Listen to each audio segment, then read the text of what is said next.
Hey everyone, welcome to arts study made easy. So this is Priyanka. तो हमारी class 8 की geography series चल रही है जिसमें हम क्लास 8 ज्योग्राफी एनसीईआरटी के जो चैप्टर्स हैं उनको अच्छे से डिस्कस करते हैं चैप्टर वाइज वे में। ठीक, तो ये जो हमारा ज्योग्राफी सीरीज चल रहा है या हमारे चैनल पे एनसीईआरटी सीरीज हम कहें तो चल रहा है, तो ये सिर्फ आपको स्कूल लेवल पे तो आपके लिए इम्पोर्टेंट है ही, बट अगर आप कोई कम्पिटेटिव एग्जाम की भी प्रिपरेशन कर रहे हैं तो उसमें अगर आपको एनसीईआरटी चाहिए तो आप इस वीडियो को या जो भी लेक्चर्स हैं हमारे जो सीरीज़ है पूरी उसको आप इजीली देख सकते हैं, समझ सकते हैं। तो चलिए शुरू करते हैं हमारे आज के लेक्चर को। तो आज हम कर रहे हैं हमारे क्लास 8 ज्योग्राफी के चैप्टर नंबर 4 एग्रीकल्चर के सेकेंड लेक्चर को। इसका एक लेक्चर पहले हो चुका है और इसके पहले भी बहुत सारे लेक्चर्स हो चुके हैं। अगर हम कहें तो क्लास 6 का पूरा आपका एसएसटी का जो सिलेबस है वो कंप्लीट है। क्लास 7th के भी कुछ चैप्टर्स बचे हैं, बहुत माइनर माइनर, तो वो चल रहे हैं और क्लास 8th भी स्टार्टेड है हम कह सकते हैं। तो अगर आपको ये सब देखना है तो एक सिस्टमैटिक वे में आपको हमारी चैनल की प्लेलिस्ट में मिल जाएगा, आप वहाँ से देख लीजिएगा। और अगर आपको हमारे लेक्चर्स की पीडीएफ चाहिए तो टेलीग्राम चैनल से लिंक आपको मिल जाएगा, टेलीग्राम चैनल का लिंक आपको मिल जाएगा, आप वहाँ से लेक्चर्स को ईजिली डाउनलोड कर सकते हैं जो पीडीएफ है हमारी। तो चलिए अब शुरू करते हैं हमारे आज के लेक्चर को। तो इसके पहले वाले लेक्चर में हमने ब्रीफली डिस्कस किया था एग्रीकल्चर के बारे में, यानी कि लेक्चर फर्स्ट में हमने देखा था कि एग्रीकल्चर की बेसिक डेफिनेशन को देखा था। अब हम कर रहे हैं उसको आगे क्लासीफाई करके पढ़ रहे हैं कि उसमें कैसे टाइप्स होते हैं उसके बारे में। तो यहाँ पे आज हम पढ़ेंगे फार्म सिस्टम के बारे में। ठीक, फार्म सिस्टम क्या होते हैं? तो देखिए फार्मिंग जो होता है हमारा, जो इरिगेशन नहीं कह सकते, जो फार्मिंग होती है, जो खेती बाड़ी जिसे हम कहते हैं, वो जो है वो हमारा एग्रीकल्चर ही है। ठीक, जैसे यहाँ पे एक बहुत अच्छी लाइन लिखी है कि एग्रीकल्चर और farming can be looked at as a system. अब जैसे अगर हमने एग्रीकल्चर की बात की थी तो इसमें सबके दिमाग में तो सबसे पहले फार्मिंग ही आया होगा। तो यही कह रहे हैं कि जो एग्रीकल्चर या फार्मिंग है इसे हम एज अ सिस्टम देखते हैं। अब सिस्टम में क्या हो, जैसे सिस्टम में बहुत सारे पार्ट्स होते हैं, बहुत सारे उसके तरीके होते हैं, तो वैसे ही हमारे फार्मिंग जो है वो भी एक सिस्टम है। अब क्या होता है, देखिए अगर हम बेसिक फार्मिंग की बात करें तो इसमें हमें क्या क्या ज़रूरत है। सबसे पहले तो देखिए, सबसे पहले इनपुट, यानी कि हम उसमें क्या डालेंगे, रॉ मटेरियल जिसे हम कहते हैं, सीड्स चाहिए हमें, फर्टिलाइज़र चाहिए, कुछ मशीनरी चाहिए जैसे प्लॉइंग टूल वगैरह हो गया। आज की डेट पे तो बहुत सारे मतलब हमें टेक्निकल टूल्स की भी ज़रूरत पड़ती है, जैसे हम बात करें ट्रैक्टर की जुताई वगैरह के लिए, तो उस वो सब भी। तो अभी हम कहाँ थे, इंपॉर्टेंट इनपुट्स पे थे, तो वो सीड्स हो गए, फर्टिलाइज़र, मशीनरी, लेबर, ये सब मतलब बेसिक रॉ मटेरियल हम कह सकते हैं। फिर उसके बाद कुछ हमें करना होगा, जैसे कुछ प्रोसेस लगानी पड़ेगी, जैसे कि प्लोइंग हो गया, sowing, irrigation, weeding and harvesting. तो ये ओवरऑल अगर हम कहें तो ये 4 लाइन में आपको पूरा इरिगेशन बार बार मेरे मतलब माइंड में आ रहा है, सॉरी फॉर दैट। इसमें पूरा आपको पता है, पूरा जो हमारा फार्मिंग का पूरा सिस्टम वो आपको 4 लाइन में एक्सप्लेन कर दिया कि भाई हमें रॉ मटेरियल चाहिए, सीड, फर्टिलाइज़र, मशीनरी, लेबर, और उसके बाद कुछ करना पड़ेगा, प्रोसेस रहेंगी जैसे कि प्लॉइंग, सोइंग, इरिगेशन, वीडिंग और हार्वेस्टिंग। हिंदी में कहें तो भाई जुताई करनी पड़ेगी, फिर बीज डालना पड़ेगा, उसमें पानी डालना पड़ेगा, सींचना पड़ेगा, फिर उसमें से वीडिंग यानी कि जो अनवांटेड ग्रास वगैरह या अनवांटेड जो चारा हो रहा है जो हमें नहीं चाहिए अपनी क्रॉप में, वो निकालना पड़ेगा। फिर उसके बाद में जब अपनी खेती पक जाए तो उसको काट के उसको हार्वेस्ट करना पड़ेगा, कटाई करनी पड़ेगी। तो ये पूरा हमारा क्या है, एक तरह से एग्रीकल्चर है, फार्मिंग है। अब इसी में हम क्या करते हैं, तो इसी में देखिए फेर बदल कर करके बहुत सारे टाइप्स बना दिए गए, जैसे कि the output from the system includes crop, wool, dairy and poultry product. ठीक, तो अब यहाँ पे बता रहे हैं कि जो भी हमारा जो ये फार्मिंग सिस्टम है इसमें से हमें क्या क्या मिलता है। कोई भी सिस्टम, उससे कुछ ना कुछ हमें मिलेगा तब ना हम वो करेंगे। अब इसमें प्लॉइंग वगैरह में कितनी मेहनत लगती है, तो अब इसमें हमें आउटपुट क्या मिलते हैं, इनपुट यानी कि जो भी हम रॉ मटेरियल डाले वो हमें डाले, उसका हमें आउटपुट क्या मिला। तो देखिए क्रॉप हो गया, अब अगर हम क्रॉप की खेती करेंगे तो वो मिलेगा, वेजिटेबल की खेती करेंगे वो मिलेगा, वूल हो गया। अब यहाँ पे फार्मिंग में हमारा जो हम जानवर वगैरह को पालते हैं वो भी इसमें आता है, जैसे कि कुछ लोग शीप पालन करते हैं, बकरी पालन, भेड़ पालन, तो उससे उन्हें क्या मिलता है, वूल मिलता है। आप डेयरी वगैरह तो देखे ही होंगे, दूध जो वगैरह रहता है कहाँ से मिलता है हमें, एनिमल हस्बेंड्री, यानी कि लोग जो जानवरों को पालन करते हैं उसकी हम बात कर रहे हैं, तो वहाँ से डेयरी हो गया। डेयरी हमारा आउटपुट में आता है। पोल्ट्री प्रोडक्ट यानी कि जो एग्स वगैरह हो गए या चिकन वगैरह हो गया, तो ये सब हमारा पोल्ट्री प्रोडक्ट्स में आता है। पोल्ट्री यानी कि मुर्गी पालन।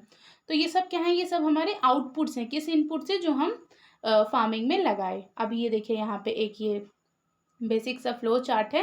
ये एनसीईआरटी की बहुत खास बात है कि वो आपको कोई भी चीज़ बहुत ईजी वे में समझाती है। एकदम मतलब एकदम क्या कहते हैं, ज़ीरो से स्टार्ट करके आपको वो अच्छे से एक्सप्लेन करती है। जैसे देखिए यहाँ पे अगर हम बात करें, 1 मिनट मार्कर ऑन कर लें, तो देखिए यहाँ पे देखिए कैसे कि भाई ये मशीनरी डाला, सीड डाला, केमिकल यानी कि केमिकल यहाँ पे फर्टिलाइजर्स वगैरह हैं, फिर यहाँ पे क्रॉप में प्लॉइंग, सोइंग और स्प्रेइंग किया, फिर उसके बाद इसे क्रॉप मिली आउटपुट में। तो ये हो गया हमारा इनपुट, ये हो गया प्रोसेस और ये हो गया आउटपुट। अब यहाँ पे देखिए फिजिकल इनपुट क्या होता है। फिजिकल इनपुट भी अब देखिए हमने तो अपनी तरफ से मेहनत कर दी, पर अक्सर आप सुने होंगे कि भाई बारिश नहीं हुई तो खेती अच्छी नहीं हुई, फसल अच्छी नहीं हुई, ये चीज़ महंगा है क्लाइमेट कंडीशन के हिसाब से। तो वो क्या है, वो हमारा फिजिकल आउटपुट है, यानी कि नेचर का उसमें योगदान है। अब देखिए यहाँ पे स्लोप हो गया, सॉइल हो गया, रेनफॉल, टेम्परेचर, सनशाइन, ये सब हमारी क्रॉप में सबसे ज़्यादा मैटर करते हैं। ठीक, अब यहाँ पे जैसे बता रहा है, तो यहाँ पे देखिए स्टोरेज है, स्टोरेज के लिए वो पीछे क्या लिया है, अब ये कहाँ जा रहा है, तो ये अपना लेबर है वो काम करने जाती है। देखिए यहाँ पे इसकी मशीनरी, यहाँ पे कुछ स्टोरेज के लिए है, ये इसका टूल है। अब ये सब लेके अपना खेत की ओर जा रहा है। तो ये बेसिक सा मतलब ये जो डायग्राम है, इससे आपको बेसिक अंडरस्टैंडिंग डेवलप हो जाती है कि हमें फार्मिंग के लिए क्या क्या चाहिए। तो चलिए अब आगे मूव करते हैं। ठीक, ये देखिए यहाँ पे लिखा है physical and human farm inputs, the farm system of an arable farm. ठीक, ये मतलब बेसिक डायग्राम के नीचे आपको लिखा मिल जाता है। अब यहाँ पे इंटरेस्टिंग फैक्ट्स के बारे में कुछ हम बात करते हैं। तो यहाँ पे ऑर्गेनिक फार्मिंग की बात कर रहा है। अब ऑर्गेनिक फार्मिंग क्या होता है, तो चलिए देखते हैं। तो in this type of farming, अब इसमें क्या होता है, ऑर्गेनिक फार्मिंग बेसिकली हम आपको बता देते हैं कि भाई उसमें हम सब चीज़ नेचुरल यूज़ करेंगे। अक्सर आप लोगों को देखेंगे जो अपने घर में सब्जियां उगाते हैं, तो उसको हम ऑर्गेनिक फार्मिंग कहते हैं। भाई ना उसमें हम केमिकल फर्टिलाइजर डालेंगे, कोई खाद नहीं डालेंगे, कोई उसमें उसको जेनेटिक मॉडिफाई करने के लिए कोई उसमें हम दवाई वगैरह नहीं डालेंगे, कुछ इंजेक्ट नहीं करेंगे।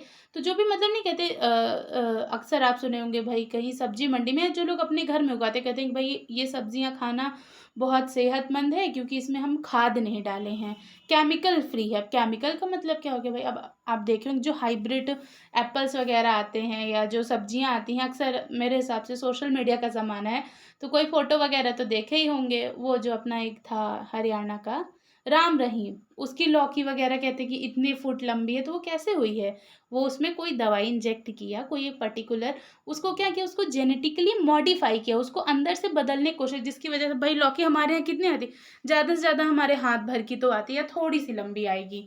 ठीक, अब वो उसमें उतना एक इंसान के बराबर लौकी पैदा कर दिया। वो इंसान, खैर उसके पर्टिकुलरली किसी का हम नाम नहीं ले सकते अपने लेक्चर में या वीडियो में, सॉरी फॉर दैट, बट बता रहे हैं बस कि जो ये लोग आपको एक्स्ट्रा बड़ी सब्जियां जो मिलती हैं, ये क्या होता है, तो इसमें हम दवाई वगैरह इंजेक्ट करते हैं जो कि हमारे लिए बहुत ज़्यादा हार्मफुल होती है। तो अक्सर आप कोशिश किया करिए, बस नेचुरल टिप्स है मेरे साइड से कि अक्सर कोशिश करिए जो हाइब्रिड सब्जियां हैं उसको लेने से बचा करिए, या अगर आप उसको कंज्यूम कर दें तो उसका जो जहाँ पे मतलब जो तना रहता है, जैसे टमाटर का नहीं कहते जो बीच में सफ़ेद वाला भाग है, वो काट के खाओ, क्योंकि जो भी केमिकल्स रहते हैं वो उसी पार्ट में स्टोर होते हैं। तो वैसे ही हर फल फ्रूट का आप यूज़ किया करिए। चलिए अब हम कहाँ से कहाँ पहुँच गए, हम लोग ऑर्गेनिक फार्मिंग में थे। तो ऑर्गेनिक फार्मिंग अगर हम आज की डेट में कहें तो कोई भी किसान नहीं करना चाहेगा, क्योंकि देखिए उसको उतना प्रॉफिट नहीं मिलेगा। तो इसीलिए ये जो नॉर्मल लोग अपने घर में सब्जी भाजी उगाते हैं उसके लिए है, आपको पता होना चाहिए। ठीक, तो चलिए अब देखते हैं, यहाँ पे हम समझा दिए। अब चलिए देखते हैं टाइप्स ऑफ फार्मिंग के बारे में। अब हमने फार्म सिस्टम को समझा, ऑर्गेनिक फार्मिंग भी देखी। अब देखते हैं कि भाई कितनी से तरह की प्रोसेसेस होती हैं जो हमें फार्मिंग सिस्टम को बढ़ावा देती हैं। तो चलिए देखते हैं। तो यहाँ पे हमें देखिए जो फार्मिंग है पूरी दुनिया में हर तरह से होती है, मतलब अलग अलग तरीके से हम कह सकते हैं होती है। अब वो डिपेंड करता है कि कोई भी एरिया का जोग्राफिकल कंडीशन कैसा है, वहाँ का क्लाइमेट कैसा है, वहाँ की एरिया की यील्ड कितनी है, यील्ड यानी कि वहाँ पे कितना प्रोडक्शन हो सकता है, और वहाँ पे टेक्नोलॉजी कैसे हम यूज़ करते हैं। ठीक, मतलब देखिए फार्मिंग में भी बहुत सारे फैक्टर्स रिस्पॉन्सिबल होते हैं, तो ये सब में वेरी करता है एरिया टू एरिया का फार्मिंग का प्रोडक्शन जो भी है। तो अगर हम बेसिकली बात करें तो फार्मिंग को मेनली हम दो पार्ट्स में डिवाइड करते हैं, दो टाइप्स हैं इसके। कौन कौन से है, तो पहला है हमारा सब्सटी substance farming, sorry substance farming है, और दूसरा है कमर्शियल फार्मिंग। वो नहीं जैसे बोलते बोलते कभी कभी अटक जाते हैं, उसका है, sorry for that, I am very sorry. तो दो तरह की फार्मिंग है, एक है हमारा सब्सटेंस फार्मिंग और दूसरा है कमर्शियल फार्मिंग। तो चलिए देखते हैं क्या है। तो सबसे पहले हम बात करेंगे सब्सटेंस फार्मिंग की। तो ये बेसिकली जो है जो नॉर्मल लोग मतलब चलिए हम आपको थोड़ा सा बता देते हैं सब्सटेंस और कमर्शियल फार्मिंग के बारे में। यहाँ पे एक बहुत इंपॉर्टेंट बात भी है, जो हम शेयर करना चाहेंगे आपसे। तो एक मिनट। तो देखिए इसमें क्या रहता है, सब्सिस्टेंस फार्मिंग में जो लोग मतलब जो सिर्फ अपनी ज़रूरत के हिसाब से जो खेती करते हैं वो आते हैं, और कमर्शियल फार्मिंग में क्या होता है कि भाई हमें कोई जैसे नहीं होते जो उससे इनकम करना चाहते हैं, वो कमर्शियल फार्मिंग का होता है। ठीक, बेसिकली देखिए हमारे इंडिया में सबसे ज़्यादा अगर हम कहें तो सब्सटेंस फार्मिंग ही यूज़ होती है। मतलब लोग पहले अपनी नीड्स को देखते हैं, फिर उसके बाद जो थोड़ा बहुत एक्स्ट्रा रहता है उसको वो सेल करते हैं। मतलब नॉर्मल पीपल की अगर हम बात करें, आपके यहाँ भी अगर खेती बाड़ी होती होगी तो सबसे पहले आपका ये सब्सटेंस फार्मिंग ही देखा जाता होगा, फिर उसके बाद ये कमर्शियल बेसिस में जो फार्मिंग होती है उसकी होती है। ठीक, तो यहाँ पे अब सब्सटेंस में क्या होता है हमारे सब्सटेंस फार्मिंग में, तो देखिए इसमें क्या होता है, इसमें भाई छोटा सा कोई लैंड का एरिया होता है, मतलब वो अपनी फैमिली की नीड्स के हिसाब से फार्मिंग करते हैं। ठीक, इसमें मतलब बहुत ज़्यादा हम टेक्नोलॉजी नहीं यूज़ करते हैं और बहुत ज़्यादा लेबर भी नहीं यूज़ करते। जो हमारे घर के लोग हैं वही जाके भाई थोड़ा बहुत अपना लैंड है उसमें कुछ ना कुछ कल्टीवेट कर लेते हैं, कुछ उगा लेते हैं। उसमें भी आप देखें अगर हम कम इनपुट डालेंगे, ज़्यादा टेक्नोलॉजी नहीं यूज़ करेंगे, तो ऑब्वियस सी बात है हमारे आउटपुट भी कम ही होंगे। मतलब जितने में हमारी नीड्स बस सेटिस्फाई हो जाए उतना ही हमारा क्या है, वही चीज़ क्या है, सब्सटेंस फार्मिंग। इसमें हम बेसिकली जो नॉर्मल चीज़ें जो भी मतलब हमें बेसिक नीड है उतना ही करते हैं, बहुत ज़्यादा एक्स्ट्रा एफर्ट नहीं डालते। मतलब हमें इससे इनकम करनी है, ये एज अ सोर्स नहीं है, बस एज अ नीड हम करते हैं। ठीक, अब सब्सटेंस फार्मिंग को भी फर्दरली क्लासिफाइड किया गया था इंटेंसिव सब्सटेंस फार्मिंग में और प्रिमिटिव सब्सटेंस फार्मिंग में। अब ये क्या होता है भाई, तो इंटेंसिव सब्सटेंस फार्मिंग में जो फार्मर होते हैं वो कोई छोटे से लैंड में नॉर्मल टूल्स वगैरह को लेके अपना कल्टीवेशन करते हैं। जैसे climate with large number of days with sunshine and fertile soil permits growing of more than one crop annually on the same plot. अब यहाँ पे जैसे बता रहा है कि जो हमारा बेसिकली होता है इंटेंसिव सब्सटेंस फार्मिंग में क्या होता है कि कोई छोटा सा लैंड होता है, उसमें जो कोई फार्मर है, छोटे लोग मतलब नॉर्मल लोग, मतलब जिनके पास ज़्यादा खुद का लैंड नहीं है, तो वो क्या करते हैं, वो छोटे से मतलब जो लैंड है उसमें डिफरेंट तरह की क्रॉप्स को सीजन बाई सीजन वो लगाते जाते हैं। उससे जो उनकी प्रोडक्शन होता है, जो आउटपुट निकलता है, वो उसको कंज्यूम करते हैं। जैसे कि यहाँ पे अगर हम बात करें एनुअली, यानी कि साल भर में एक क्रॉप या 6 महीने में एक क्रॉप ही वो उसमें लगाते हैं, उसको जल्दी जल्दी नहीं यूटिलाइज करते हैं। ठीक, तो अब इसमें जैसे हमारे जो राइस है वो मेन क्रॉप हो गया, उसके बाद वीट हो गया, मेज हो गया, पल्सेस, ऑयल सीड्स, ये सब भी इंटेंसिव सब्सटेंस फार्मिंग में के अंतर्गत ही आते हैं। मतलब अब जैसे आप देखे होंगे कि कुछ लोगों के यहाँ, आप ही के यहाँ ऐसा होता है कि भाई हमारे खेत में सिर्फ चावल और गेहूं बस होता है, तो वो क्या होता है, वो हमारा इंटेंसिव सब्सटेंस फार्मिंग के अंतर्गत आता है। ठीक, अंदर आता है। ठीक, चलिए अब हम आगे देखते हैं prevalent in the thickly populated. अब ये कहाँ पे बेसिकली देखा जाता है, तो जो थिकली पॉपुलेटेड एरिया है, मतलब जहाँ पे बहुत ज़्यादा पॉपुलेशन है, लोगों के पास इतना टाइम भी नहीं रहता है, तो वहाँ पे वैसे एरियाज़ में हमारा इंटेंसिव सब्सटेंस फार्मिंग होगी। भाई हमने 6 महीने के लिए क्रॉप लगाई, अच्छी खासी मात्रा में लगा दिया उसको, अब वो आराम से होगा, तो वो हमारा क्या हो गया, वो हमारा इंटेंसिव सब्सटेंस फार्मिंग का एक फीचर है। ठीक, अब जैसे यहाँ पे लिखा है thickly populated areas of monsoon regions of south south east and east Asia, जो भी हमारे मानसूनी जहाँ पे मतलब ठीक ठाक वर्षा हो जाती है उस एरिया में ऐसा होता है। ठीक, अब देखते हैं चलिए प्रिमिटिव सब्सटेंस फार्मिंग क्या होता है। तो अब इसमें क्या होता है, तो प्रिमिटिव सब्सटेंस फार्मिंग या एग्रीकल्चर की अगर हम बात करें तो इसमें हमारे शिफ्टिंग कल्टीवेशन और नॉमेडिक हर्डिंग, ये दो चीज़ें आती हैं। अब ये क्या हो गया भाई, शिफ्टिंग कल्टीवेशन, नॉमेडिक हर्डिंग, तो हम आपको बेसिकली समझा देते हैं कि शिफ्टिंग कल्टीवेशन में क्या होता है कि लोग क्या करते हैं, एक जैसे कोई एरिया है, अक्सर ये कहाँ पे होता है, चलिए थोड़ा इसको देख लेते हैं। तो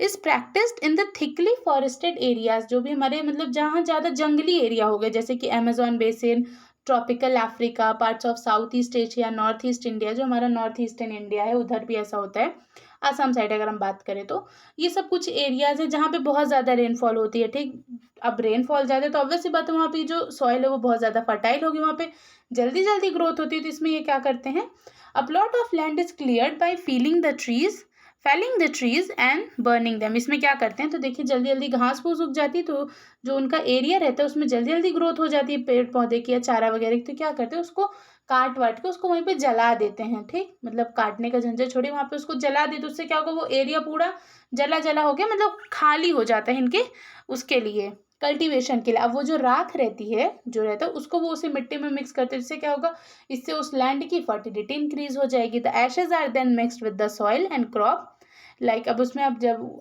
सॉइल भी अच्छी हो गई भाई, हमें अगर हमने उसे जो राख है उसको उसी में मिक्स कर दिया तो उसकी फर्टिलिटी इंक्रीज हो गई, क्वालिटी इंप्रूव हो गई इस एरिया के सॉइल की।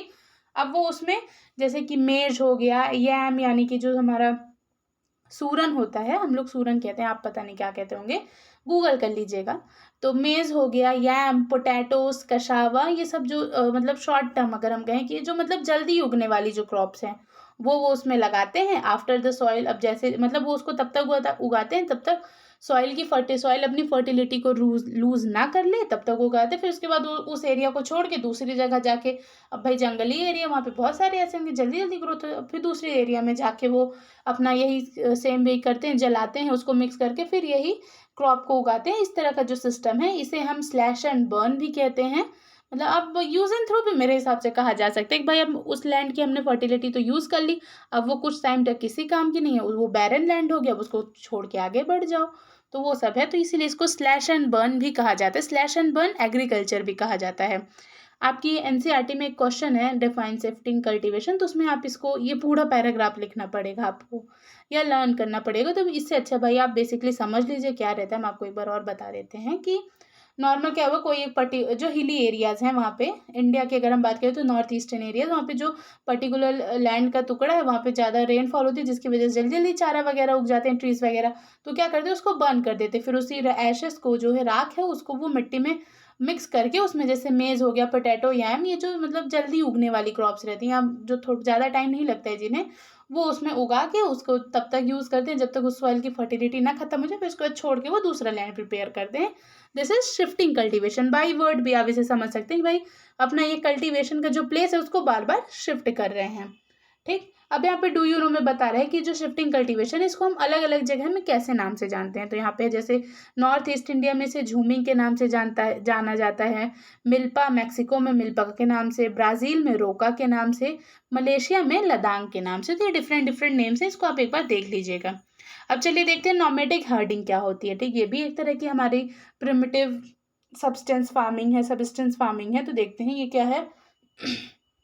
तो nomadic herding is practised in semi arid and arid region of Sahara. ये नॉमेडिक हर्डिंग कहाँ होती है, तो जो हमारे सहारा या हम कह सकते हैं डेजर्ट वाले जो एरिया होते हैं, जहाँ की सॉइल बहुत बहुत कम फर्टाइल होती है या जहाँ पे बहुत कम रेनफॉल होती है, वैसे एरियाज़ में हम ये प्रैक्टिस को यूज़ में लाते हैं। इसमें क्या करते हैं, यहाँ पे जैसे रीजन्स का बताया राजस्थान और जम्मू कश्मीर, तो इसमें क्या करते हैं, जो लोग रहते हैं वो क्या करते हैं, वो प्लेस टू प्लेस मूव करते हैं, वो अपने साथ अपने एनिमल्स को लिए, जैसे मान लीजिए आप देखे होंगे कि जो चरवाहे होते हैं जो भेड़ वगैरह का पालन करते हैं, तो बहुत सारे भेड़ वगैरह को लिए रहते हैं अपने साथ, जहाँ जहाँ मूव करते हैं वो उनके साथ जानते हैं। अब उन भेड़ से उन्हें क्या मिलता है, उन्हें वूल मिलता है, मीट मिलता है, दूध मिलता है, तो उनका मतलब कहें तो भरण पोषण चलता रहता है, ये मूव करते रहते हैं। जैसे यहाँ पे लिखा है कि animals for fodder and water, अब वो इतनी सारी भेड़ वाले तो उन्हें चारा तो चाहिए ही, ग्रास तो चाहिए ही खाने के लिए, इसीलिए वो मूव करते रहते हैं और उनका जो रूट है वो एकदम डिफाइंड रहता है। This type of movement arises in response to climatic constants and terrain. तो ये जो मूवमेंट है, ये जो हमारा नॉमेडिक हर्डिंग है, ये कैसे होता है, ये